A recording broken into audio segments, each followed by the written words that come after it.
Bonjour à tous et bienvenue à cette vidéo sur la loi binomiale. Définition de la loi binomiale de paramètres n et p.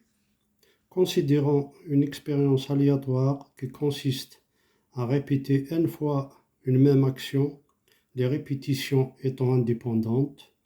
Une action produit un succès avec une probabilité petit p, soit grand X, la variable aléatoire comptant le nombre de succès au cours des n répétitions.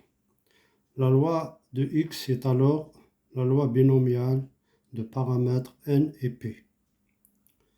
P, donc la formule P de X égale à K égale combinaison de n K fois P à puissance K fois Q à la puissance n moins K.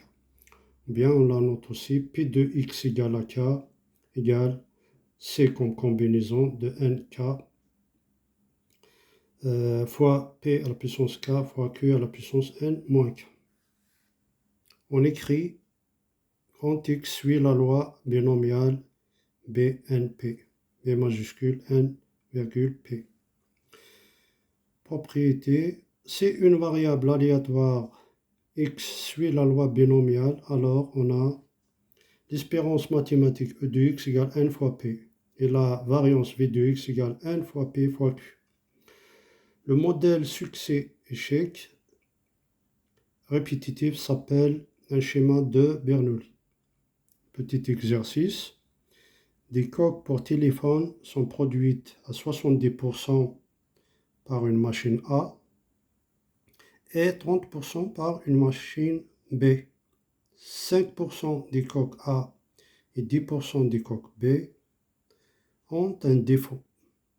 Première question, on prélève une coque au hasard dans un stock. Quelle est la probabilité qu'elle ait un défaut? Deuxième question, on choisit 10 coques dans un stock. Celui-ci est suffisamment important pour que l'on puisse assimiler ce choix à 10 tirages avec remise d'une coque. Quelle est la probabilité d'avoir au moins 2 coques ayant un défaut? Donner une valeur approchée à 10 puissance moins 4. Alors, dans un premier temps, on va construire un arbre. Donc, on a oméga, l'univers. Des coques pour téléphone sont produites à 70%. Donc, 70%, on va interpréter ça comme une probabilité de 0,7 par une machine A. L'événement contraire, c'est-à-dire B, 30%, c'est 0,3. Bien, si vous voulez, 1 moins 0,7, ça donne 0,3. L'événement contraire de A, c'est A bar. Ensuite, on continue par une machine B. 5% des coques A, donc 5%, c'est 0,05, ont un défaut. Donc, coque A a un défaut, 0,05, et ça provient de la machine A. Donc, on est là. L'événement contraire, l'inverse des barres, c'est 1 moins 0,05, ça donne 0,95. Alors, dans cette branche, donc 10% des coques B. Donc, on est là. 10%, c'est 0,1. Et l'inverse, c'est 1 moins 0,1, ça donne 0,9. Là, c'est des bas. Voilà, donc on va exploiter cet arbre pour répondre à la question.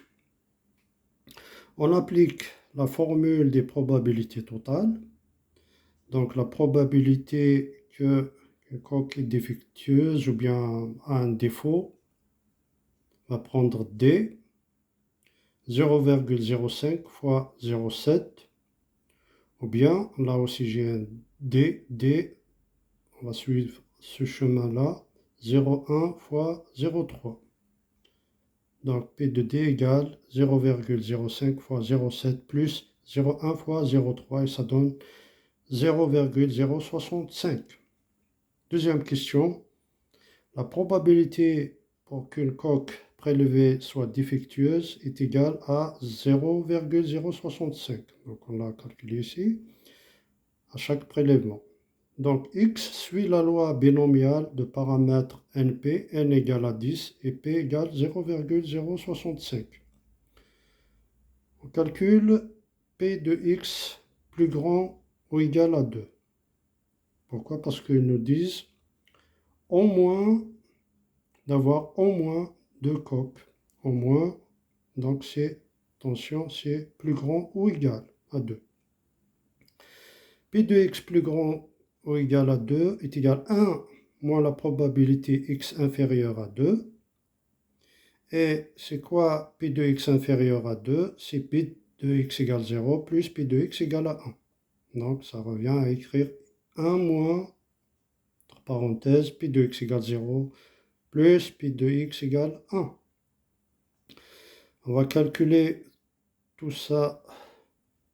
P de x inférieur à 2 égale, on va appliquer la formule, c'est la combinaison 0,10 fois 0,065 puissance 0, c'est-à-dire P, fois 1 moins 0,065, ça donne 0,935, c'est Q, à la puissance N moins P. Et 10 moins 0, c'est 10. Plus, pareil, pour x égale à 1, donc c'est la combinaison 1, 10, N, P. P, c'est 0,065 à la puissance 1 fois 0,935 puissance n-k, 10 moins 1, c'est 9. Donc si on fait ce calcul-là à la calculatrice, ça donne presque 0,8656. Voilà. Donc on revient ici. Pi de x plus grand que 2, c'est 1 moins 0,8656. Et on trouve 0,1344. Voilà, je vous remercie.